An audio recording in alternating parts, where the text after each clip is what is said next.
Olá, estamos de volta no Passeio em Direito. Vamos dar continuidade aos nossos vídeos, aos nosso bate-papo e compartilhando as nossas ideias e o que a gente vem estudando acerca do inventário.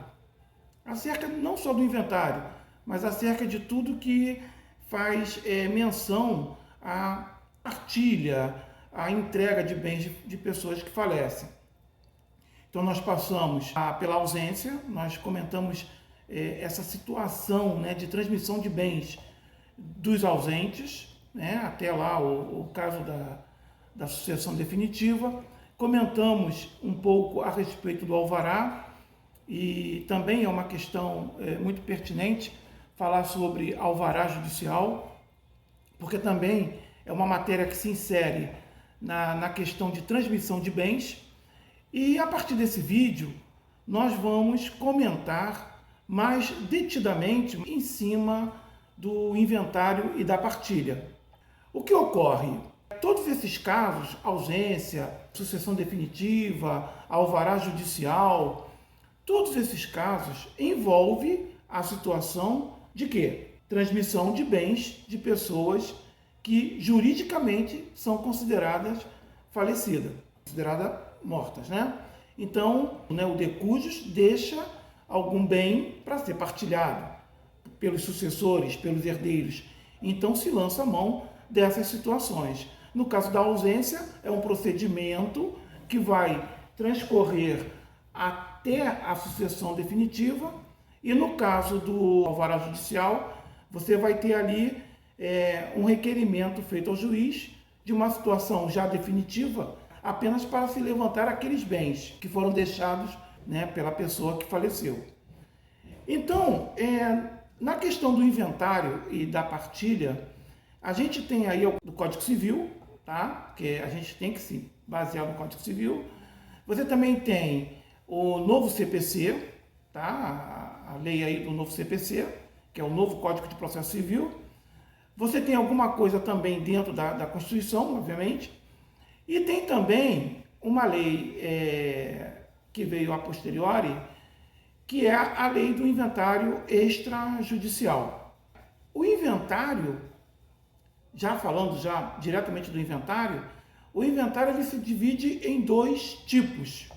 O inventário judicial, que é o que normalmente as pessoas lançam mão, né? O advogado lá vai lançar mão desse inventário, mas também tem o inventário extrajudicial, que vai correr não num cartório civil, no cartório de ofício de sessões, num fórum judicial, mas sim num cartório extrajudicial.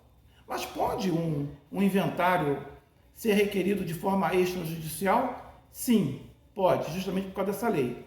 O inventário extrajudicial, ele tem que cumprir alguns requisitos para que seja pedido ali. Então, nessa lei 11.441 de 2007, eu estou com ela aqui, diz assim, altera o dispositivo da lei 5869. Então, presta atenção. Essa lei 11.441 de 2007, ela foi editada em 2007. Então, ela faz menção aos artigos do antigo CPC de 73. Mas está valendo para o novo CPC.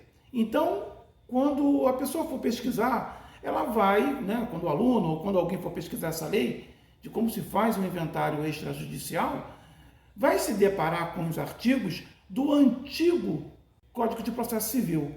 Só que a letra da lei está valendo. Diz assim: havendo testamento ou interessado incapaz, então havendo testamento ou interessado incapaz, proceder-se-á ao inventário judicial.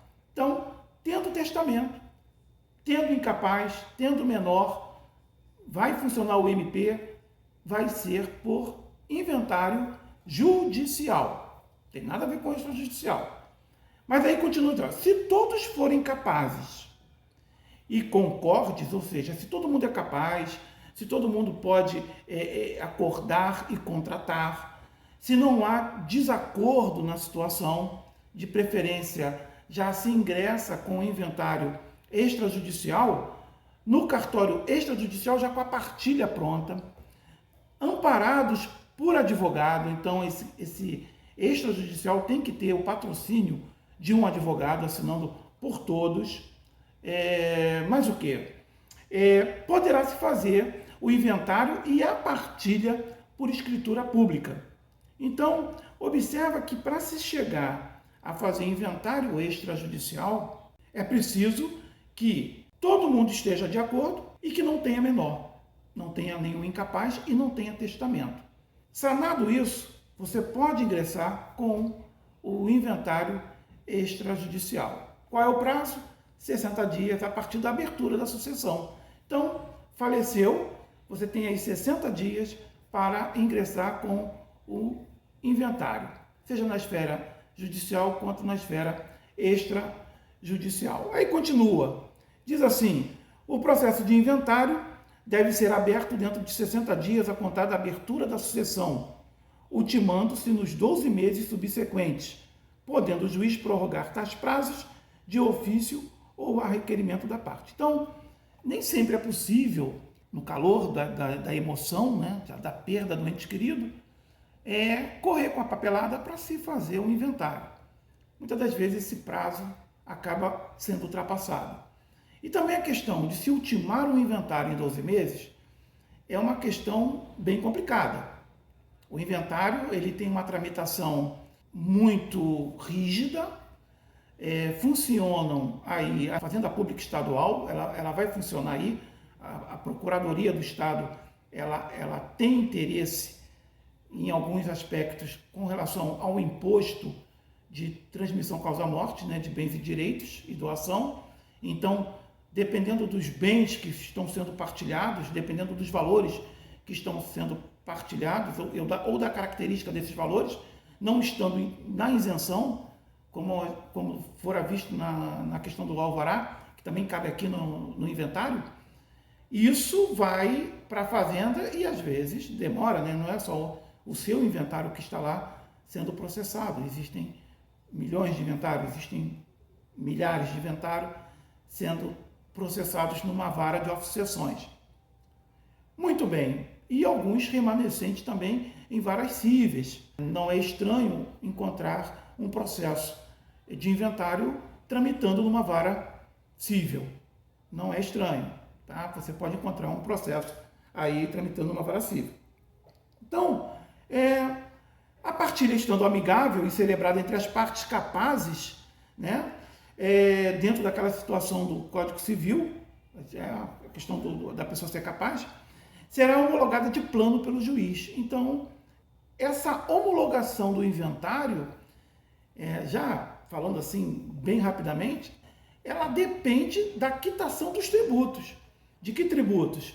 Do ITD, né, desse imposto de competência estadual, né, de transmissão causa-morte, quitados os tributos ou assinalado lá pelo procurador a isenção, no caso do fundo de garantia, no caso do PIS/PASEP, no caso de uma rescisão trabalhista, esses valores não incidem a transmissão, né, de causa-morte.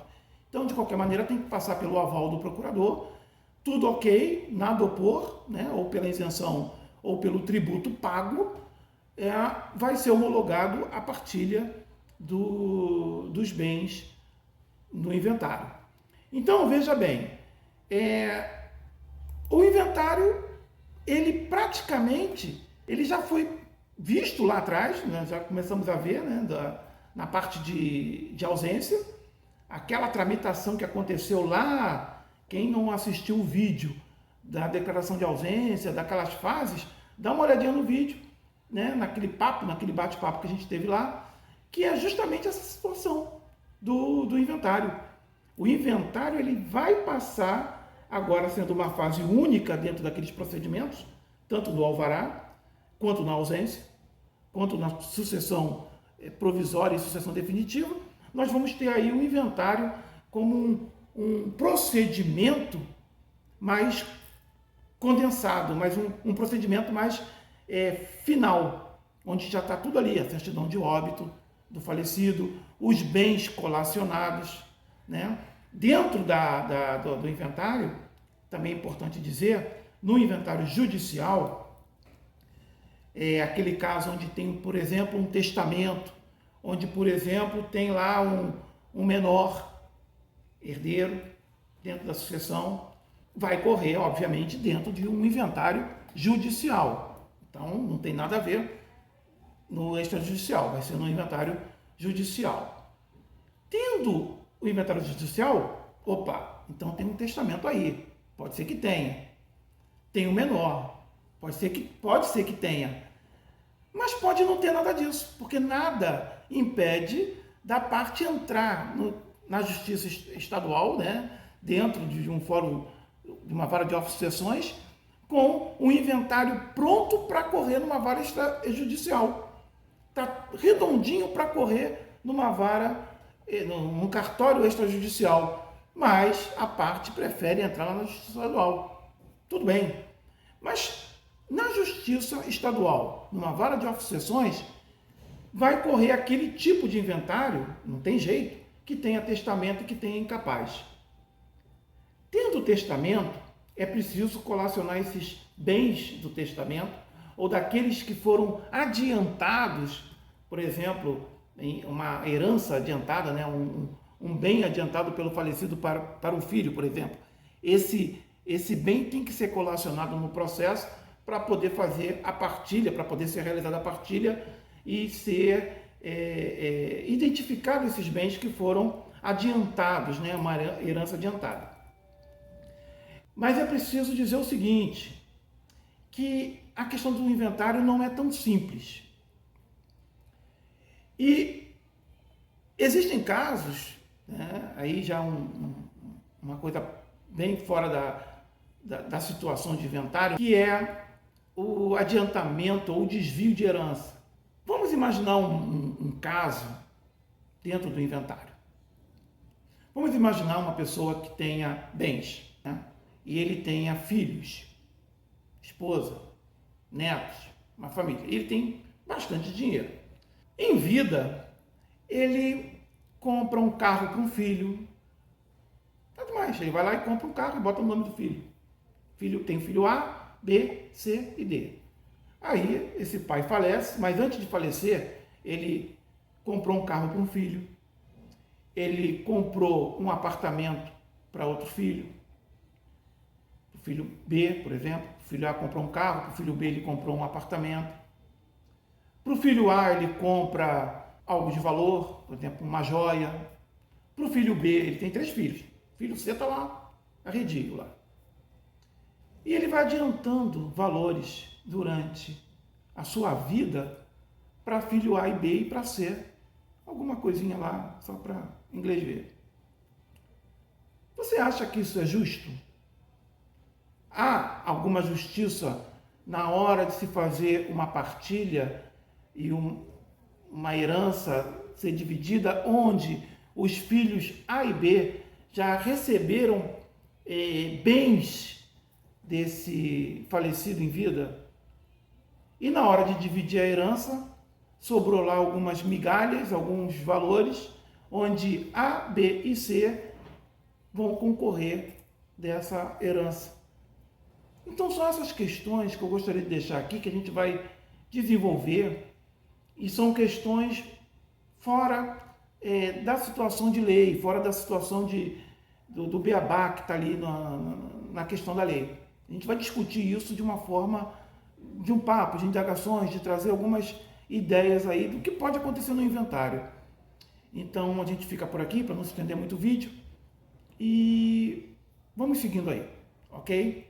Obrigado. Na descrição do vídeo vai estar o link do blog, onde nós vamos colocar essas considerações todas a respeito do inventário, adiantamento de herança, sonegação indireta de um filho ou de um herdeiro, de forma velada, né, vamos dizer assim, e vamos ver se tudo isso é possível na hora de fazer uma partilha, se é possível esse filho contestar esses valores que foram adiantados, esse testamento que de repente não pode ser levado a efeito. Então essas questões que são muito interessantes a gente colocar para discutir, né? Porque é isso que às vezes acontece na vida real, na vida do jeito que ela é. Então, a gente vai discutir isso lá na frente. Obrigado aí e vamos seguindo aí com o nosso bate-papo. Valeu!